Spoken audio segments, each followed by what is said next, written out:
오늘 사도행전 18장 24절부터요 19장 7절까지 꽤 긴 본문인데 우리 한번 다 같이 합독하겠습니다. 사도행전 18장 24절부터 19장 7절 말씀입니다. 같이 봅니다. 알렉산드리아에서 난 아볼로라 하는 유대인이 에베소에 이르니 이 사람은 언변이 좋고 성경에 능통한 자라. 그가 일찍이 주의 도를 배워 열심으로 예수에 관한 것을 자세히 말하며 가르치나 요한의 세례만 알 따름이라. 그가 회당에서 담대히 말하기 시작하거늘 브리스길라와 아굴라가 듣고 데려다가 하나님의 도를 더 정확하게 풀어 이르더라. 아볼로가 아가야로 건너가고자 하므로 형제들이 그를 격려하며 제자들에게 편지를 써 영접하라 하였더니 그가 감에 은혜로 말미암아 믿은 자들에게 많은 유익을 주니 이는 성경으로서 예수는 그리스도라고 증언하여 공중 앞에서 힘있게 유대인들의 말을 이김이러라. 아볼로가 고린도에 있을 때에 바울이 윗지방으로 다녀 에베소에 와서 어떤 제자들을 만나 이르되 너희가 믿을 때에 성령을 받았느냐? 이르되 아니라 우리는 성령이 계심도 듣지 못하였노라. 바울이 이르되 그러면 너희가 무슨 세례를 받았느냐? 대답하되 요한의 세례니라. 바울이 이르되 요한이 회개의 세례를 베풀며 백성에게 말하되 내 뒤에 오시는 이를 믿으라 하였으니 이는 곧 예수라 하거늘 그들이 듣고 주 예수의 이름으로 세례를 받으니 바울이 그들에게 안수하며 성령이 그들에게 임하심으로 방언도 하고 예언도 하니 모두 12사람쯤 되니라. 아멘. 아멘. 여러분, 우리가 계속 사도행전을 보고 있습니다. 사도행전은 사람을 바꿔놓는 책입니다. 여러분, 계속적으로 벌써 사도행전이 지금 62번째가 이르렀습니다. 여러분, 저번 주 제목 기억하세요? 제목이 기억 안 나시죠? 예, 제목 기억 안 나시는 것도 하나님의 은혜입니다. 예, 새로 시작하는 사명의 길입니다. 여러분, 하나님은 늘 우리에게 새롭게 시작하게 하시고 또 하나님께 열매를 거두십니다. 여러분, 계속되어지는 이 시리즈로 계속되는 이 말씀을 여러분 TV 연습곡처럼 여러분 기대감이 좀 있으세요? 오늘은 너희가 성령을 받았냐라고 하는 제목을 한번 붙여봤습니다. 성경에 있는 대로 그렇게 정해봤는데요. 지난 시간에 어떤 내용이었습니까? 바울이 제2차 전도 여행입니다. 2차 전도 여행을 이제 마무리 정리하면서 갱그레아에서 머리를 깎음으로 서원을 이행하는 거죠. 나시린의 서원을 이행을 하는 의미가 있었고 그 의미 가운데는 사도행전적으로 새로운 각오로 자기 자신을 돌아보는 장면을 우리가 한번 묵상하고 살펴보았습니다. 여러분, 종종 우리는 이 쉼의 시간을 가져야 합니다. 여러분, 시편을 읽어보면 셀라라고 하는 이 단어는요 좀 멈추답니다. 이 곡조 음률에 따라서 잠깐 멈추라는 겁니다. 멈춰서 하나님의 역사하심, 하나님의 은혜를 좀 상고하고 멈추라는 거예요. 집중하라는 거지요. 그래서 여러분, 종종 우리에게 인생 가운데 정리하는 기간이 참 필요합니다. 좀 잠깐 멈추고 좀 멈추면 더 잘 보입니다. 그래서 하나님께서 나를 향하신 뜻이 무엇인가, 섭리가 무엇이고 하나님 나를 어느 곳으로 이끌어 가시기를 원하시는가에 대해서 우리가 묵상하고 깨닫는 시간이죠. 그런 시간이 참 필요합니다. 그래서 종종 우리가 침묵하고 하나님과만 단독자로 서서 하나님의 뜻을 온전히 받는 그런 시간이 필요합니다. 바로 바울이 그런 모습이었습니다. 자, 그 이후로 바울은 고린도에서 만난 브리스길라와 아굴라, 하나님이 위로로 만나게 해주신 그런 사람들이었습니다. 브리스길라와 아굴라 부부와 함께 갈라디아와, 여러분 오늘 성경 읽은 전절에 보면 갈라디아와 부르기아 땅을 거쳐서 이제 본격적으로 2차 선교 여행을 마치고 제 3차 전도 여행을 시작하는 그런 부분이 오늘 본문 말씀입니다. 자, 1차, 2차, 이제 3차까지 이제 진행이 되고 있습니다. 특별히 이 3차 전도 여행은 새로운 지역으로 가는 1차, 2차는 끊임없이 새로운 지역에서 복음을 전파하고 교회를 세우고 사람을 세우고 그런 사역을 했다고 하면, 새로운 지역으로 가는 개척 사역보다는 이 3차 전도여행은 그동안 여러 곳에서 열정적으로 선포했던 복음이 얼마나 제대로 자리 잡고 그리고 잘하고 있는가를 보기 위한 양육과 돌봄이 그 주 목적이라고 할 수 있습니다. 그래서 3차 전도여행은 제가 그렇잖아요. 가끔 이제 문구를 방문하면서 계속적으로 복음의 씨를 뿌리고 또 개척을 하고 또 성장했던 그 교회들을, 그 리더자들을 만나면서 계속 돌봄과 양육 사역을 하는 겁니다. 지금 바울이 지금 3차 전도여행은 그것이 주 목적이었습니다.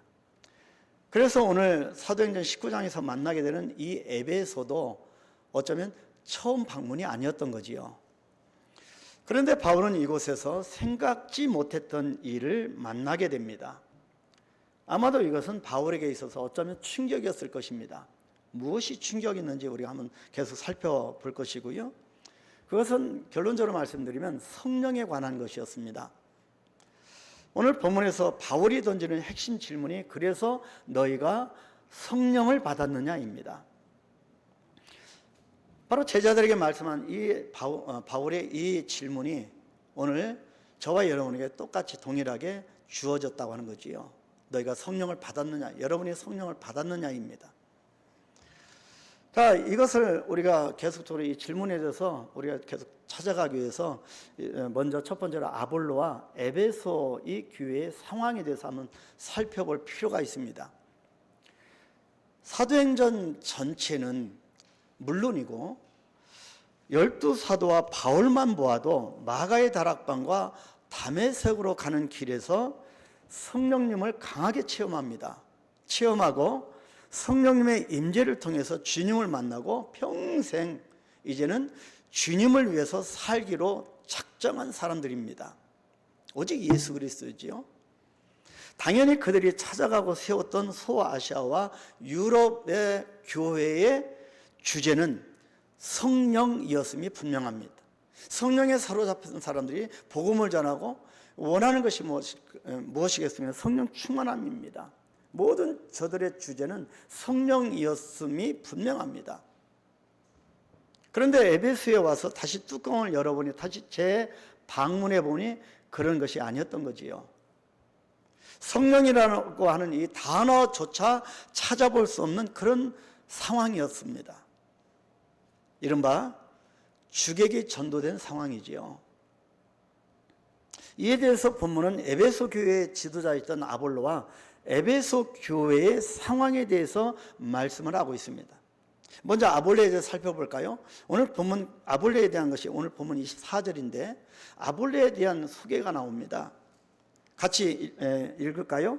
알렉산드리아에서 난 아볼로라 하는 유대인이 에베소에 이르니 이 사람은 언변이 좋고 성경에 능통한 자라. 우리 한강교회 성경 읽기반이 있는데 성경에 능통한 자라고 합니다. 또 언변이 좋습니다. 자, 훗날 아볼로는요 에베소 교회의 담임 목회자가 되고 초대교회의 아주 영적인 거장이 된 사람입니다.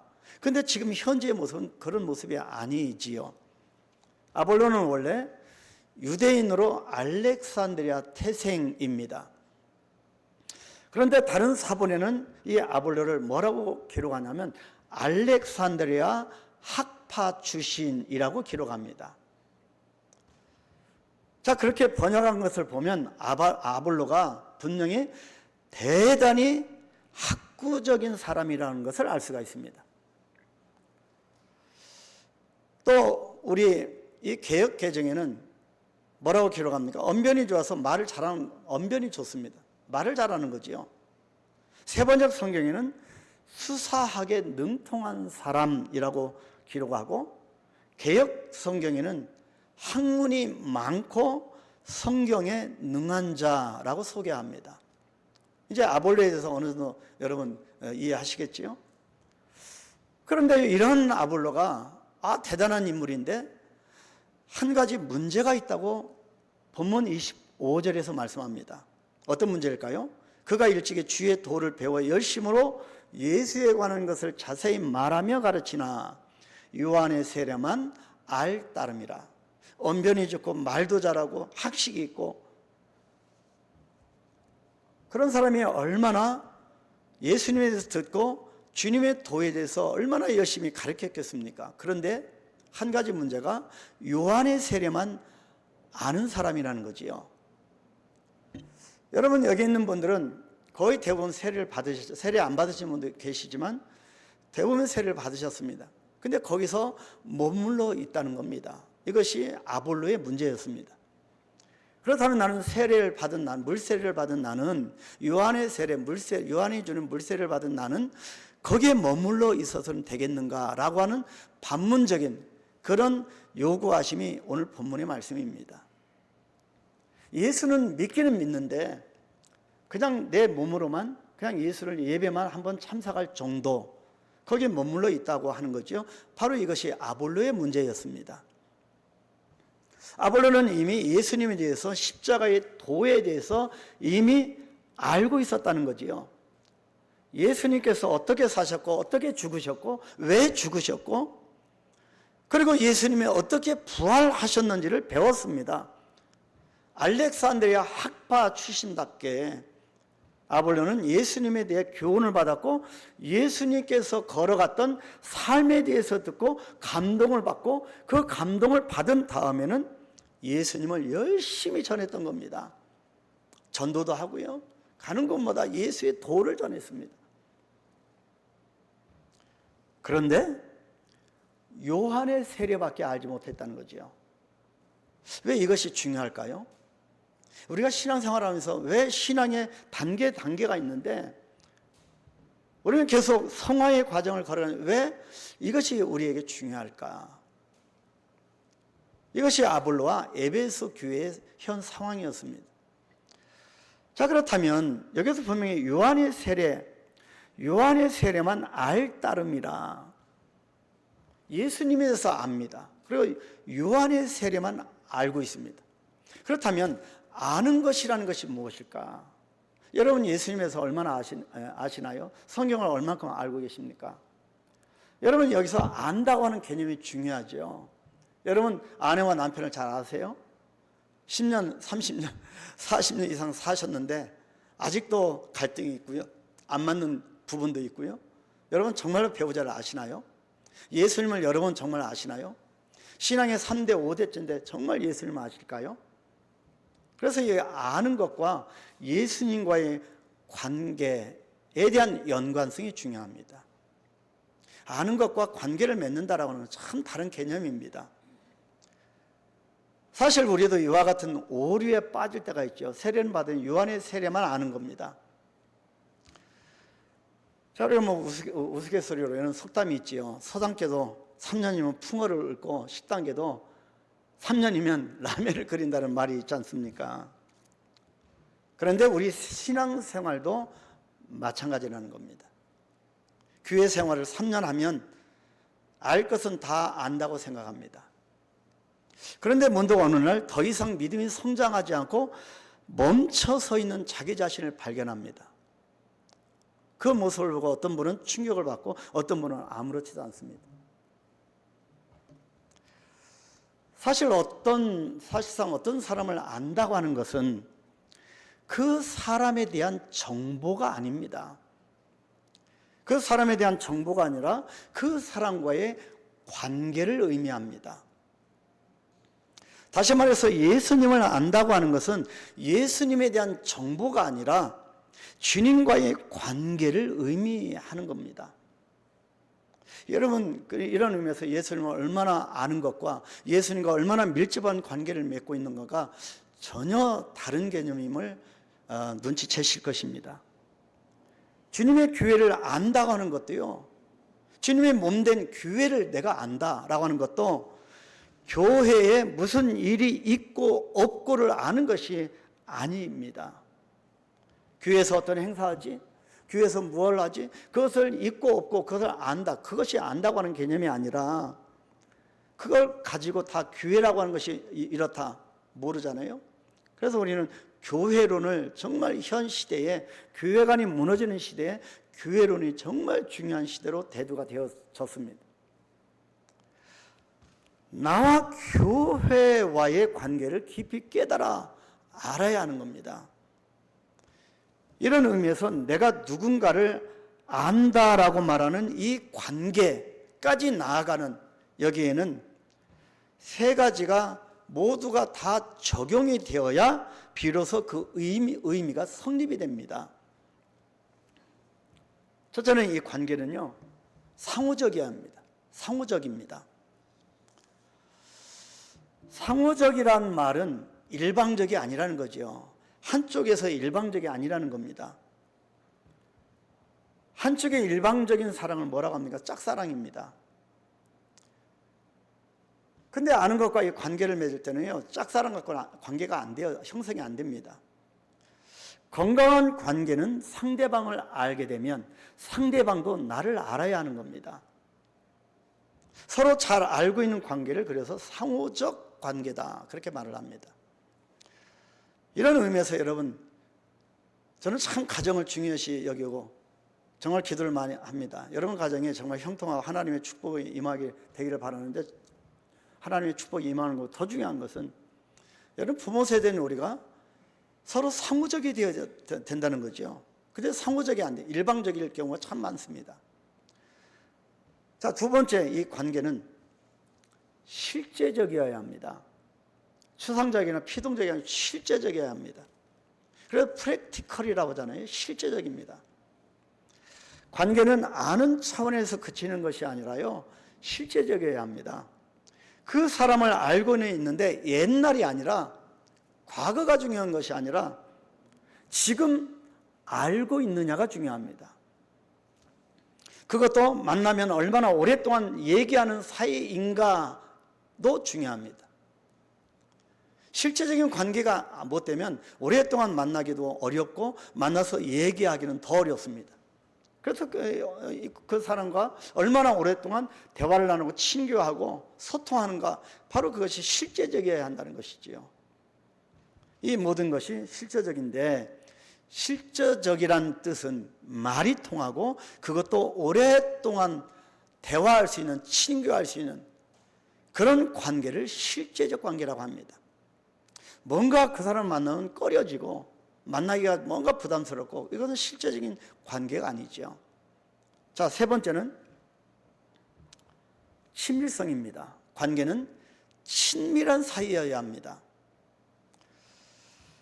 근데 지금 이 에베소 교회와 아볼로는 이 친밀성의 현저하게 떨어진 겁니다. 관계는 상호적이고 실제적인 동시에 정말 중요한 것은 가까워야 된다는 겁니다. 가까워야 됩니다. 그래서 저는 이 선교지에서 오랫동안 한국에 오면서 이 전통적인, 한국의 전통적인 목회자상을 좀 저 스스로 깨뜨리려고 무지 애를 썼는데, 여러분 그것이 보여졌는지 모르겠습니다. 여러분, 한국교회는 모든 목회자가 정말 이 3권을 갖고 있잖아요. 그런데 그것을 내려놓은 겁니다. 그래서 여러분과 다 상의하고 다 같이 기도하고 결정하는 대로 진행을 합니다.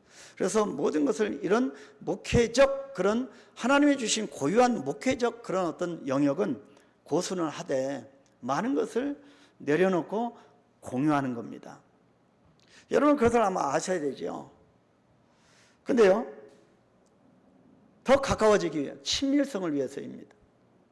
아무리 서로 알고 영향력이 있어 실제적이라고 해도 피차간에 좋아하지 않으면, 친밀성이 없으면 그 관계는 오래가지 못합니다. 여러분, 요즘 시대에 여러분 저출산도 정말 심각한 문제인데 이혼율이 높아간다는 건 정말 큰 문제입니다. 이유가 무엇일까요? 친밀성이 없기 때문입니다. 소통이 안 되는 거죠. 그래서 이 관계는, 건강한 관계는 서로 좋아해야 합니다. 좋아져야 합니다. 친밀한 관계를 그래서 한마디로 말하면 친구입니다. 동역자이죠. 친구입니다. 이런 맥락에서 여러분들에게 저의 놀라운 비밀 하나를 알려드린다면, 한국의 제21대 대통령으로 이재명 씨가 선출되었습니다. 대통령으로 선출된 이재명이라고 하는 그분과는 저와는 아무런 관계가 성립이 안 됩니다. 이 세 가지, 이 부분을 놓고 볼 때 전혀 관계가 성립이 안 됩니다. 여러분, 제가 이재명 씨에 대해서 정보는 압니다. 그죠? 근데 그분은 이렇게 친교가 없지요. 또 실제적이지 않죠. 그리고 서로 상호적이지 않습니다. 저는 그분을 알아도 그분은 저를 모릅니다. 그죠? 그러니 올바른 관계는 형성이 안 되는 거, 안다라는 것에 머물 뿐이고요. 근데요, 저는 이 조그만 땅 한국의 대통령이 아닌 이 땅과 열방과 더 나아가서 온 우주의 최고의 대통령이신 하나님과는 저와는 관계가 있습니다. 여러분도 마찬가지 아니겠습니까? 이 사실이 너무 충격적이고 쇼킹하고 비밀스럽고 신비한 영역인 겁니다. 이 땅을 통치하시는 하나님과 관계가 있다는 겁니다. 바로 이것이 상호적이고 실제적이고 친밀성을 하나님과의 관계에서 우리는 있는 겁니다. 여러분, 어떻게 하나님과 상호적이고 실제적이고 친밀성이 있습니까? 저는 하나님을 언제 어디서든지 아버지라고 부릅니다. 그러다가 기도할 때는 아빠라고 부르기도 합니다. 아바 아버지, 아빠 아버지, 그렇게 부르기도 합니다. 물론 그분도 저를, 또 여러분들을 나의 아들, 나의 사랑하는 아들, 내 기뻐하는 자라고 불러주십니다. 내 아들, 내 딸이라고 우리를 향하여 불러주십니다. 그리고 어떤 때는 직접 이름을 부르실 때도 있습니다. 게다가 종종 우리는 하나님과 친구처럼 지냅니다. 찬양도 그렇게 있잖아요. 그뿐만 아니라 제가 그분하고 시도 때도 없이 만난다는 것입니다. 그리고 한번 만나면 보통 1시간, 2시간, 어떤 때는 밤이 맞도록 만나기도 하고, 어떤 때는 하루 종일 서로에 대해서 생각하기도 하고 묵상합니다. 그리고 그분은 제 말에 특히 항상 귀 기울여 주십니다. 여러분의 신음도 들어주십니다. 여러분, 우리가 기도하면서 올려드리는 이 언어들은 하나님이 다 들으십니다. 어떤 때는 세상과 우주를 통치하실 때도, 이 땅을 다스리실 때도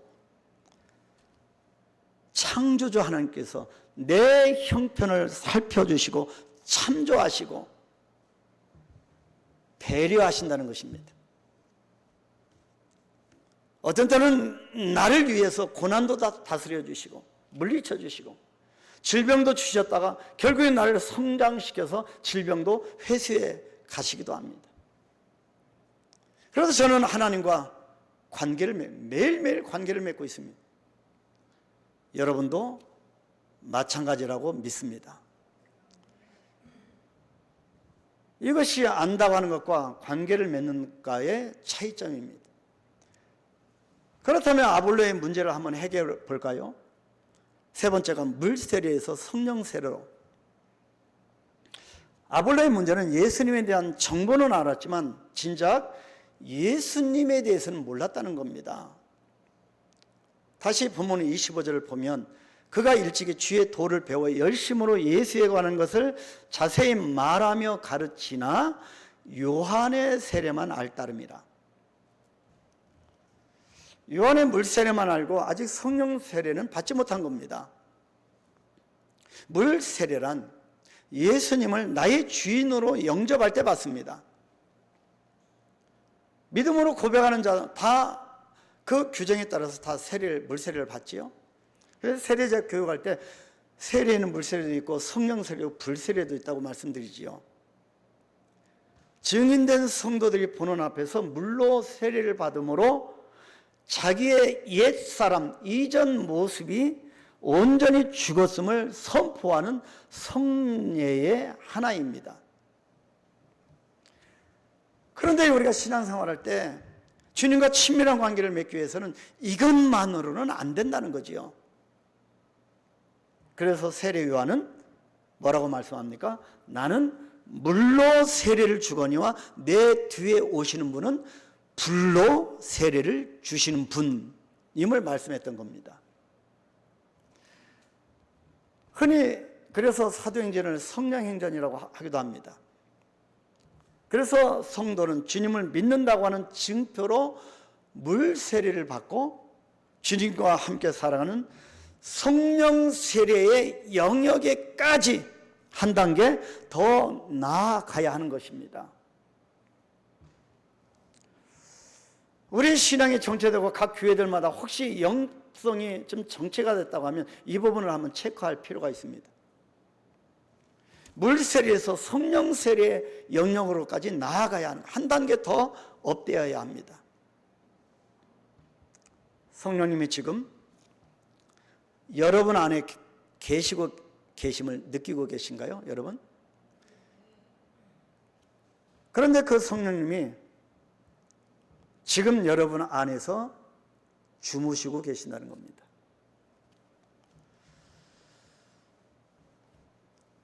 여러분, 정말 이 모든 소식에는 굿뉴스가 배드뉴스가 있습니다. 좋은 소식은 성령님께서 우리 안에 계신다는 거죠. 안 좋은 소식은 그 성령님께서 내 안에서 주무시고 계시다는 겁니다. 예수님의 제자들은 아주 노련한 뱃사공 출신이었습니다. 어쩌면 물이 땅보다 더 익숙하고 편한 사람들일 겁니다. 평생을 어부로 지냈기 때문에. 그래서 자신들의 배에 예수님을 모시고 이동을 하는데 얼마나 자신감이 충만했던지 주님이 배 안에 계신 것도 잊어버릴 정도였고, 또 주님의 존재를 필요하게 생각하지도 않을 정도였습니다. 그런데 문제는 대수롭지 않게 여기던 파도가 점점 심해지는 겁니다. 점점 커져서 풍랑으로 바뀌었고, 마침내 배 안까지 물이 들어차기 시작했고 배가 기울기 시작합니다. 이러다 죽을 것 같았습니다. 물이 내 인생에 들이차고 내가 타고 있는 이 배가, 이 인생의 이 배가 난파할 것 같은 위기를 느낄 때가 참 많이 있습니다. 사역의 현장에도 그렇고 여러분 삶의 현장도 마찬가지고, 또 현직에서 은퇴한 지금 노년의 시기를 보내는 여러분, 갈 바를 알지 못해서 그 난파선처럼 그런 위기의식을 느낄 때도 있으실 겁니다. 바로 그 부분입니다. 그때가 되니 제자들이 어떻게 합니까? 예수님이 함께 계십니다. 예수님의 영이, 성령이 함께 계십니다. 그럼에도 불구하고 필요하지 않았던 거예요. 그래서 주무시고 계십니다. 그래서 그때가 되니 제자들은 주무시고 계시는 예수님을 그때서야 깨웁니다. 그 말씀이 누가복음 8장 24절 상반절. 제자들이 나와 깨워 이르되 주여 주여 우리가 죽겠나이다 한데, 그때 예수님이 풍랑을 향해 꾸짖었습니다. 누가복음 8장 24절 하반절에 예수께서 잠을 깨사 바람과 물결을 꾸짖으시니 이에 그쳐 잔잔하여지더라. 여러분, 이 풍랑을 꾸짖어서 잔잔하게 만드실 분 계시는가요? 여러분, 우리가 하는 것 같지만 우리가 아닙니다. 내가 사는 것 같지만 내가 사는 것 같지만 내 안에 계신 주님께서 하시는 겁니다. 그래서 새벽기도 시간에 봤잖아요. 우리는 열린 문으로 들어가는 인생이 아니라 주님이 열어주신 문으로 들어가는 인생입니다. 이어서 제자들에게도 말씀하시죠. 제자들에게 이르시되 너희 믿음이 어디 있느냐? 저희가 두려워하고 기어이 여겨 서로 말하되 저가 네 귀에 바람과 물을 명하여 순종하는 거. 놀란 거지요. 주님이 함께 계시지 않은 거 아닙니다. 주님과 3년 동안 동고동락에 했어요. 그런데 주님을 알지 못했던 겁니다. 주님과 밀접한 관계를 맺지 못했던 겁니다. 성도 여러분, 성령님을 깨우십시오. 여러분 안에 계신 성령님을 깨워야 합니다. 날마다 그분께 상의하고 날마다 길을 모를 때 그분에게 여쭈십시오. 왜 혼자 하려고 하고 왜 혼자 판단하고 일을 그르치십니까? 성경을 자세히 보면요, 하나님이 쓰시는 사람의 공통점이 있는데 바로 열정이 있는 사람입니다. 열정입니다. 여러분 70, 80 노년에 이르러서 열정이 다 사라진다고 아닙니다. 주님이 주시는 열정은 다릅니다. 내가 스스로 내는 열정은 곧바로 식지만 주님이 주시는 열정은 식지 않습니다.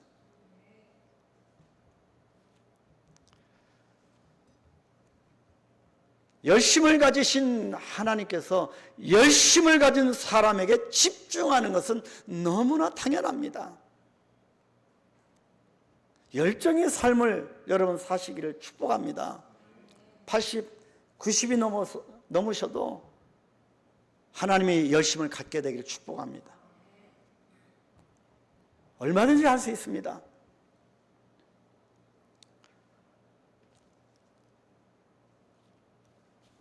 하나님은 우리의 빗나간 열정은 바로잡고 우리가 열심을 낼 때 고민할 필요 없습니다. 염려할 필요 없습니다.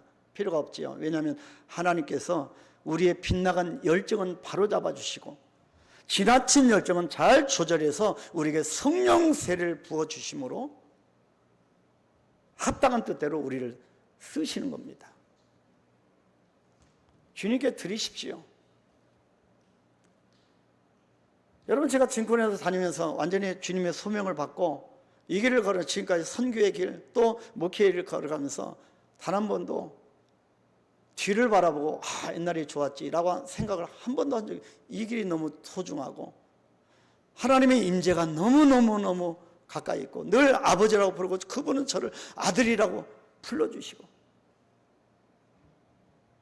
성령 세례를 통하여 불세례를 통하여 합당한 뜻대로 우리를 쓰시는 겁니다. 그런 우리 한강교회와 저와 여러분이 되기를 축복합니다. 그러게 될 때 우리의 노년이 앞으로의 삶이 더 복되고 주님의 영광으로 가득 찰 것입니다. 본문 26절에서 브리스길라와 아굴라가 요한의 물세례만 알고 성령님을 전혀 알지 못하는 아볼로를 어떻게 했다고 기록합니까? 그가 회당에서 담대히 말하기 시작하거늘, 여러분 무식이 담대하지요. 아볼로가 예수님을 안다고 담대히 전하는 겁니다. 그때 브리스길라와 아굴라가 듣고 데려다가 하나님의 도를 더 정확하게 풀어 이르더라. 집에 데려다가 왜 성령님이 필요한지, 성령님이 중요한지, 예수님의 도가 무엇인지 분명하게 가르쳐 줬던 거죠. 바로 이것을 양육이라고 합니다.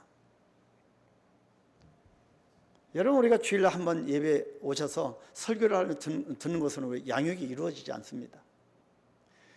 이 양육이 이루어지는 것이 여러분의 가정이어야 되고요. 또 우리 셀그룹이어야 합니다.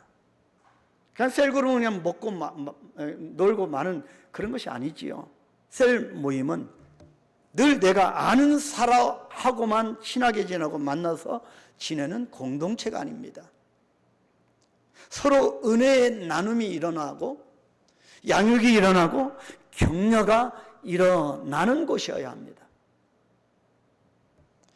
이런 가정이 부모 세대인 우리가 이런 모습을 보이지 못할 때 우리 자녀들이 어떻게 되겠습니까? 그것이 우리 눈으로 통계로도 나와 있는 것이 아니겠습니까? 그래서 자녀를 향하여 뭐라고 할 것이 아니라 부모된 나의 잘못을 통렬하게 참회해야 하는 거지요. 그래서 우리 한국교회는 숫자적인 그런 이 잘못된 번영신앙이 들어와서 숫자에 관심이 있었지, 내 자녀의 주님과 관계를 어떻게 맺는가, 그거에서 우리가 살펴볼 기회를 놓쳐버린 겁니다. 주님을 아는 것에 그치는 것이 아니라 주님과 관계를 맺어야 합니다. 그래서 셀그룹 모임 성패의 핵심 키는 성령님이십니다. 결국에 아볼로는 귀하게 쓰임을 받았지요. 결국에 깨달은 아볼로는 귀하게 쓰임받은 초대교회의 거장, 영적 거장이 되었고요. 에베소 교회의 담임 목회자가 되었습니다. 본문 28절을 보니까 이는 성경으로서 예수는 그리스도라고 증언하여 공중 앞에서 힘있게 유대인의 말을 이김이라라. 유대인의 말을 이긴다고 하는 것이 대단한 겁니다. 에베소 교회도 보면 마찬가지입니다. 처음에 보여주었던 이 아볼로와 마찬가지로 성령님을 몰랐습니다. 성령에 충만한 이 바울과 이 사도들이 성령의 인도함으로 복음을 전하고 교회를 세우고 돌아봤는데 다시 돌아가 보니 성령과는 전혀 관계가 없는 그런 상황이었던 겁니다.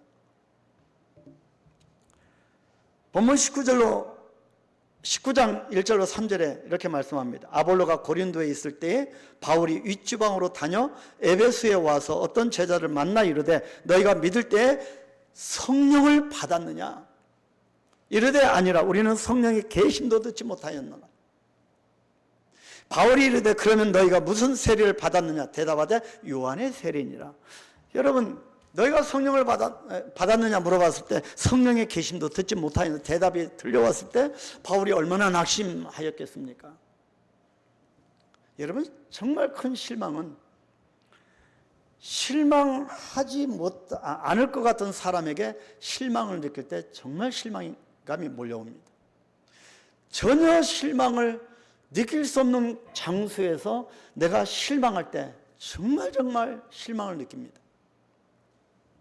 바울의 이 심령을, 그 마음을 한번 돌아보니, 목회자 입장에서 돌아보니 얼마나 실망이 되었을까. 성령 충만하여 굶주림과 동족의 위험과 정말 강도의 위험과 또 감옥에 갇힘과 매를 수없이 맞음과 그 가운데 성령 충만하여 이렇게 복음을 전했는데 그 지역에 다시 돌아와 보니 성령과는 전혀 관계없는 그런 삶을 살고 있으니 얼마나 낙심했겠습니까?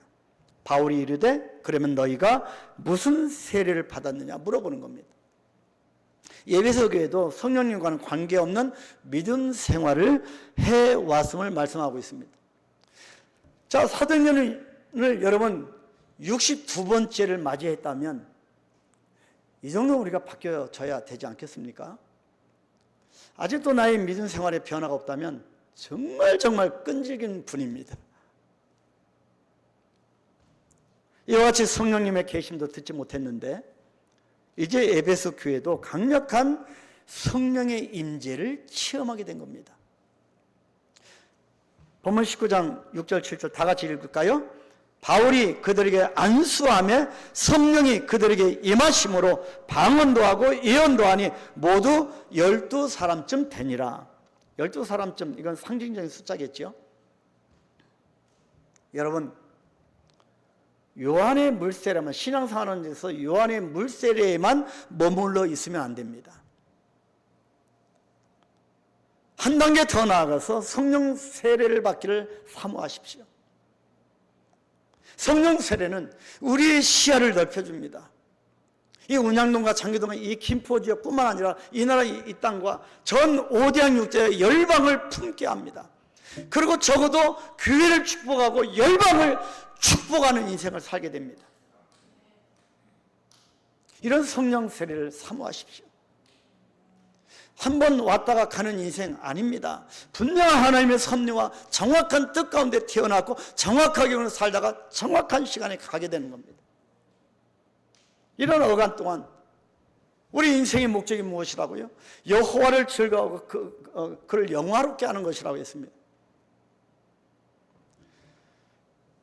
이성과 상식과 비본질적인 이 땅의 정보에만 매몰되어 있지 말고 성령님의 임재를 향한 한 단계 앞으로 더 나아가시기를 축복합니다. 이 땅의 그 어떤 것들도 하나님의 창조와 계획이 없이는 존재할 수 없음.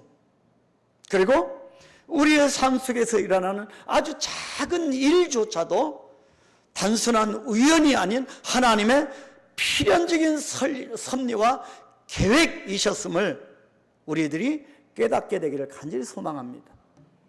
그래서 앞으로 적어도 우리 한강교회에 오시는 분들은 우연히 누구를 만났다, 우연이라는 단어를 전혀 쓰시면 안 됩니다. 필연입니다. 사랑하는 우리 성도 여러분, 성령님은 하나님의 영이십니다. 그분은 저와 여러분 안에 계시는 분이십니다. 그분은 우리 안에 오셔서 나갔다 들어왔다 하시는 분이 아닙니다. 그런데 자꾸 우리가 성령을 소멸합니다. 성령께서 우리 안에 주무시고 계십니다. 그분을 깨우십시오. 그분을 초청하시고 그분과 화해하시고 그분과 친밀하게 교제하셔야 합니다. 그래서 7월 달에는 코이노니아, 친교입니다. 하나님과의 친교, 성부, 성자, 성령님과의 친교입니다. 믿음으로 그렇게 한 단계 한 단계 앞으로 나아가십시오. 여러분의 삶에 주님의 은혜와 성령님의 임재가 충만하시기를, 그래서 온전히 주님 앞에 쓰임받는 저와 여러분이 되기를 주님의 이름으로 간절히 축원합니다. 우리 한번 같이 기도할까요? 같이 기도하십시다. 우리가 예수 믿기 전에 하나님께서는 성령을 우리에게 보내셔서 성령을 통하여 내가 얼마나 죄인인지, 내가 얼마나 구원이 필요한 존재인지, 심지어 내가 얼마나 하나님의 사랑을 받고 있는 존재인지를 성령께서 깨닫게 해주시고 내 안에 내주하심으로 나를 이끌어가기를 원하십니다. 그런데 자꾸 나는 삶 속에서 그 성령님을 재우고 주무시게 만듭니다. 하나님, 이제는 성령님을 깨우겠습니다. 성령님의 인도함 따라 살겠습니다. 그래야 나의 시각이 열려지기를 원합니다. 인생의 참 맛을 깨닫기를 원합니다. 기쁨을 회복하고 하나님의 사명을 회복하고 비전을 우리가 꿈꾸며 나아갈 수 있도록, 그래서 우리가 꿈꾸는 이 꿈은 하나님의 은혜의 기적이 있지 않으면 도저히 할 수 없는, 나로서는 할 수 없는 그것이 비전입니다. 하나님, 그것을 꿈꾸게 하여 주옵소서. 우리 한번 이 시간 기도합니다. 주여, 하나님 아버지, 하나님의 놀라운 은혜와 하나님의 나를 붙들고 일하심을 우리가 생각합니다. 여전히 하나님은 나를 놓지 않으시고 일하시고 계시고 나를 하나님의 영광 가운데 인도하고 계심을 깨닫습니다. 하나님 아버지, 그러나 성령이 너희가 성령을 받았느냐, 이 바울의 질문 앞에 우리가 대답을 못하는, 성령이 내 안에서 주무시고 계시는 그 상황 가운데 있지 않은지, 하나님이여, 하나님이 이 시대를 바라보지 아니하고 하나님의 역사하심을 바라보게 하여 주옵소서. 하나님, 우리 성령이 충만한 임하여서 성령 세례를 통하여 아버지 우리 인생이 역동적인 인생이 되게 하여 주옵소서. 가치를 향하여, 비전을 향하여 하나님, 우리 모든 생업의 현장에서도 삶의 현장에서도 주님의 영광을 높이며 살아갈 수 있도록 주여 역사하여 주시옵소서. 유대인을 이기는 역사가 나타나기를 원합니다. 성령 세례를 통하여 유대인을 이기는 역사가 있게 하여 주옵소서. 우리 삶에 이기는 역사가 입니다. 하나님께서 함께 하시고 성령께서 우리 심령에 내주하시기 때문입니다. 하나님이 승리를 구가해 주신 이 삶을 우리는 걸어갑니다. 주여 역사하시고 우리의 눈을 높이 들어서 하나님이 원하시고 하나님이 하시고자 하는 그 섭리와 뜻을, 비전을 바라보게 하여 주시옵소서. 우리 모든 주의 자녀들에게 성령으로 친히 역사하시고 충만케 하셔서 우리의 삶이 역동성을 가질 수 있도록 주여 축복하여 주옵소서. 예수님의 이름으로 기도하옵나이다. 아멘.